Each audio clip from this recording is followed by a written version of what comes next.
দেখি তুমি এখানে অনেক ভিডিও বানিয়েছো নেতাজি সুভাষচন্দ্র বোস, কিন্তু এতে বেশি লোক রেসপন্স করছে না, তুমি কি বলতেছো? রেসপন্স কি করে করবে দাদা? এখনকার লোকে বেশি ব্যস্ত আছে অশ্লীল ভিডিও, বুঝলে তো, ফানি ভিডিও, সেক্সুয়াল ভিডিও দেখছে। আর এইসব এর সব জানছেই না কি আমাদেরকে নেতাজি সুভাষচন্দ্র বোসের কত অপমান করা হচ্ছে। আমি ভিডিওটা বানিয়েছি অনেকবার, কিন্তু কেউ রেসপন্স করছে না।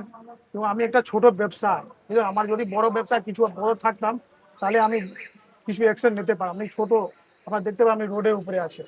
এর জন্য আমি একটু, আমার একটু হিম্মত এসে গেছে কি আমি একটা ভিডিও বানিয়ে, একটা না প্রচুর ভিডিও বানিয়েছি নেতাজি সুভাষচন্দ্র বোস নিয়ে। আহ, প্রত্যেক ঘন্টা, প্রত্যেক মিনিট, প্রত্যেক সময় আমাদের নেতাজি সুভাষচন্দ্র বোস অপমান করা হচ্ছে। আমি কি করবো, লোক বোকা। আর সারাদিন তো আমাদের যখন বাচ্চা আসবে না এটাই বলবে কি, আর যখন আমাদের নেতাজি সুভাষচন্দ্র বোসকে অপমান করছিল তখন আমি ব্যস্ত ছিলাম আলাদা, মানে ফানি ভিডিও, এই অশ্লীল ভিডিও ব্যস্ত ছিলাম ভিডিও সোশ্যাল মিডিয়াতে।